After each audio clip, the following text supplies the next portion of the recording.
deserved as far as I'm concerned. Thank you. All right, so we just now have a quorum. A quorum just entered the room, and so we're ready to begin the December 7th meeting of the Reimagining Public Safety Committee. As always, we'll begin with public comment. Is there any member of the public who is seeking to give comment in this meeting?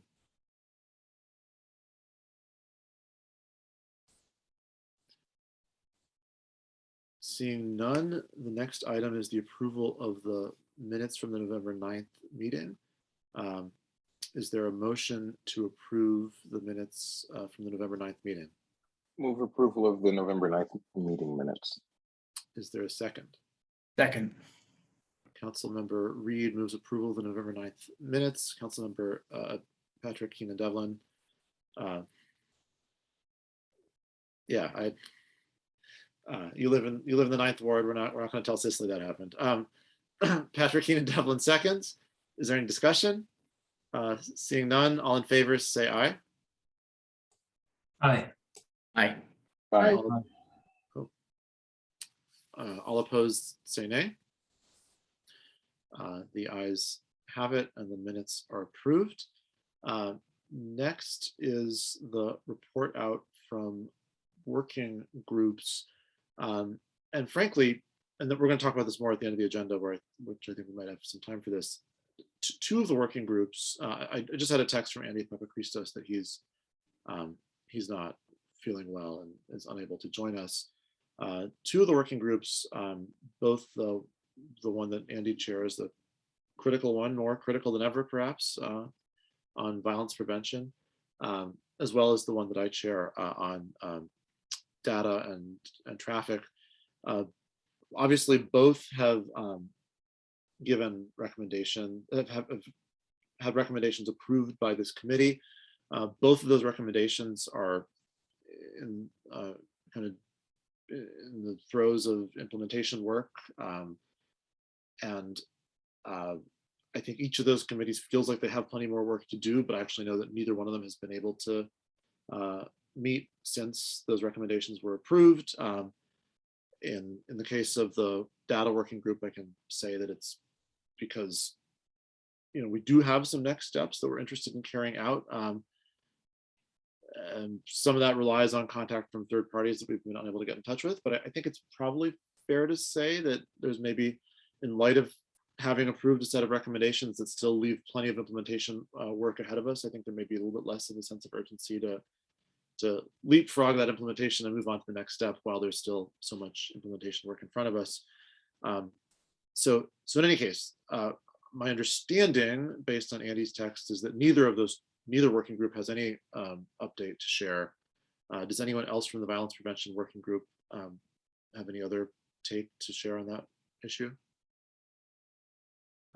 Okay, so seeing none, let's hand it over to Councilmember Burns, who's chairing the Reimagining the Organizational Structure working group. Yeah, so we're, sort of in the same place in that I think last meeting we talked about how we've been in a really good discussion with folks from the ACLU, Kadeen and Paige. And, the struggle we had initially is that we are trying to design essentially a new department.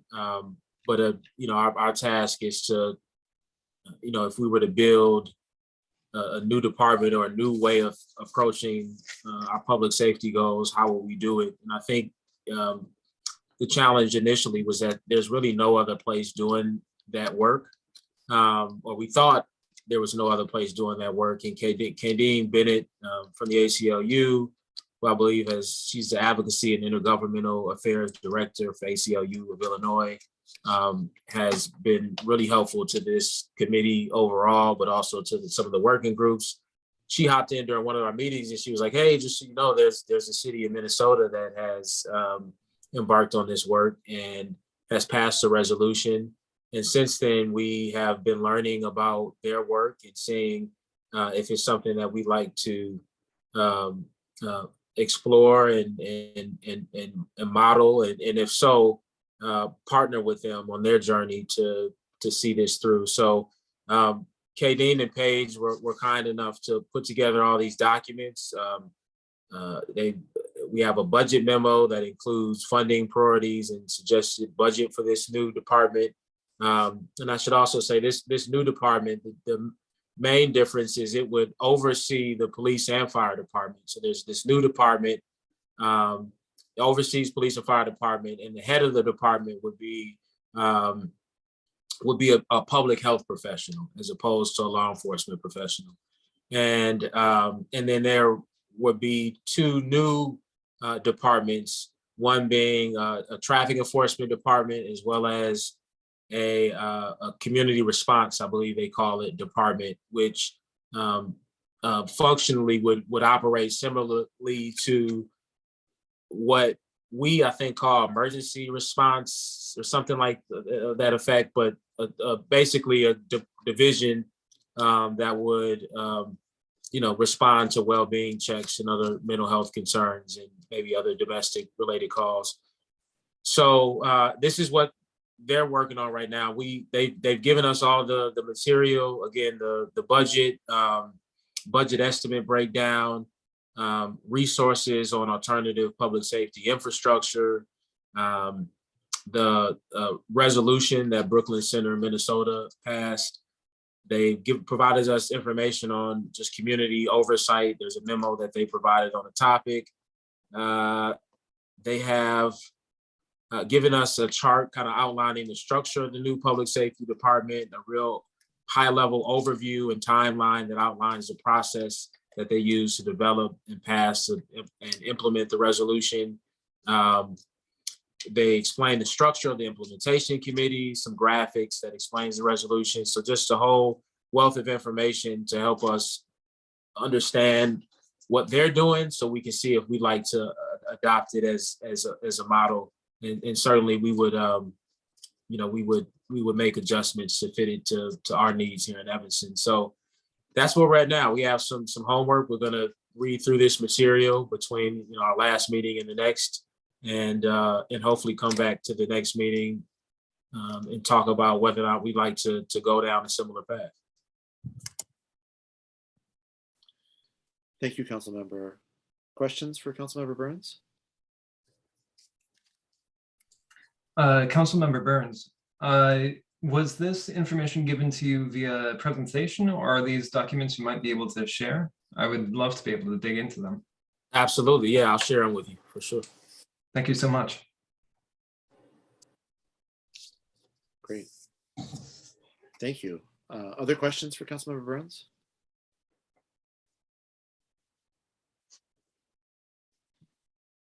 Great.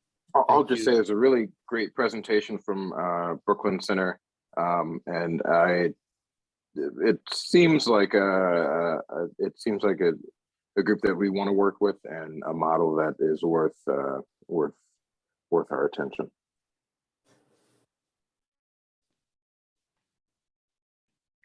Great, thank you.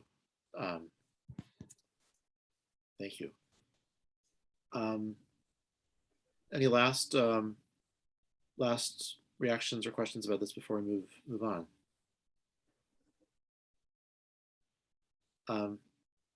All right, so that brings us to item 5 of our agenda, which I will be the first to acknowledge is an item that we could have imagined getting to at a different time on the calendar when the weather was really different and the days were longer, and we were all, to Councilmember Reid's point earlier, younger. But nonetheless, I think is valuable to get to now. And I'll just drop, for those of you who don't happen to have the agenda in front of you, I'll drop the link in the chat. There was some strong interest from the first days of this committee's work to establish a document that put shared values on paper, to set priorities and goals for our work.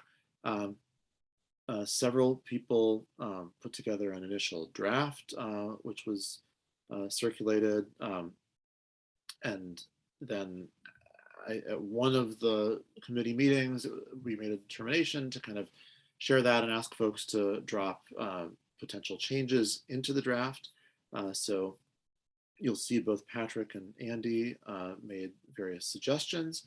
And really the question before us is, how do we how do we feel about the current draft, about the recommended changes, about potential additional changes, whether they be edits or deletions or additions? How good a job does this do of capturing this group's basic value system? And a companion of this that was sent out with the agenda was simply a really good recommendation that was made in the last meeting was, hey, let's have in front of us the value statements of organizations represented on this committee when we do this work. And so those were circulated as well, and I'm sure we can re-forward them if folks don't have them readily available right now. So with that, let me open it up to the group and see if folks have any input or feedback or suggestions about this document. And I should say, first of all, thank you to Patrick and Andy for leaving comments. Thank you for Sarah Bogan, who carried a tremendous amount of the load, especially early on, and really putting this together in the first place. And thank you also to Kristen White, who was instrumental in those early discussions as well. So thanks to all four of you for really moving this from a thing that I sort of moaned about periodically to an actual document that's in front of us that has obviously a lot of real thought that's been put into it.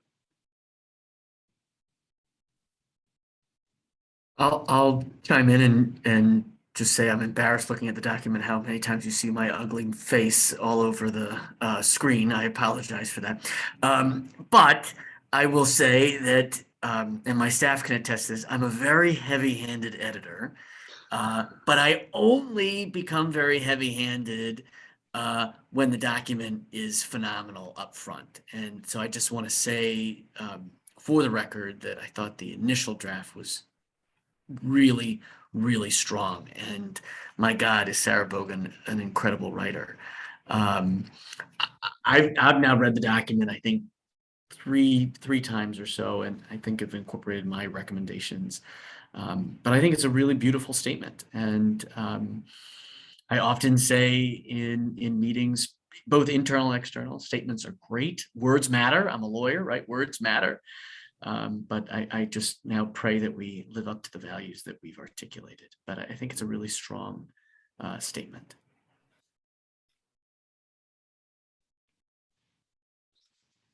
Any other reactions? I absolutely agree with Patrick. This is an incredible document. I hope that we are able to live up to it. And thank you so much to Patrick and Sarah and everybody who put their work and effort into this. There was I've been looking at this a couple times, and I regret that I haven't noticed this until now. There's a statement on here that I wanted to ask more about. Specifically, the Black and Latinx drivers are 58% more likely to be ticketed when stopped. I wanted to just double check to make sure that that is a correct number. Only because my familiarity, and it may be wrong, is that they tend to be given more warnings than tickets. Yeah,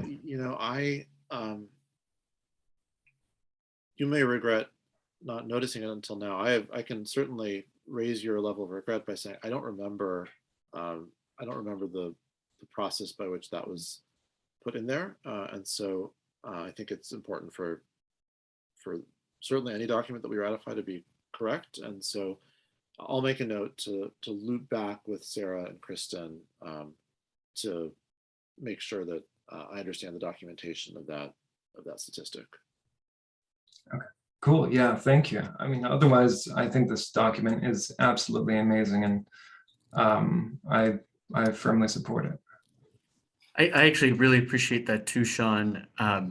I reread that sentence, I think, over the weekend, and I'm the one that changed it from more to less. And so I made the determination that the word there was intended to be more. I assume that that is true, because it's the more grave of the statements, which I assume Sarah was attempting to communicate. But I Well, hope, I don't know, sorry to interrupt, Patrick, but Yeah. I think did I reverse the logic? you didn't reverse the logic. I just think it's opposite logic. Often in these situations, the point being made is that the evidence of bias in the decision to stop is the fact that a lower proportion of motorists of color who are stopped are then ticketed, because it turns out that more of them were stopped in error, let's say. So this is we would need to, this is not something for us to play fast and loose No. with at all. No. And I appreciate that with clarifying, but I also appreciate Sean's flagging this, and we'll Yeah, I need to do get to the too. bottom of this, and I'll put that on my plate to make sure that I get to the bottom of that and share what I learned with the group as soon as I do. Thank you. Thank you.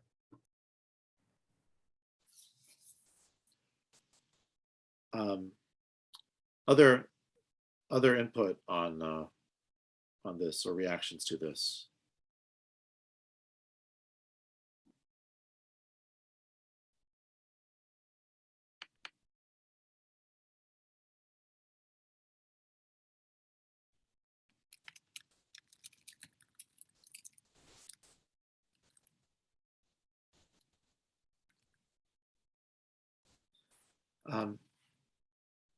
All right, seeing none, I will make a point of following back up with the group as soon as I've learned about that.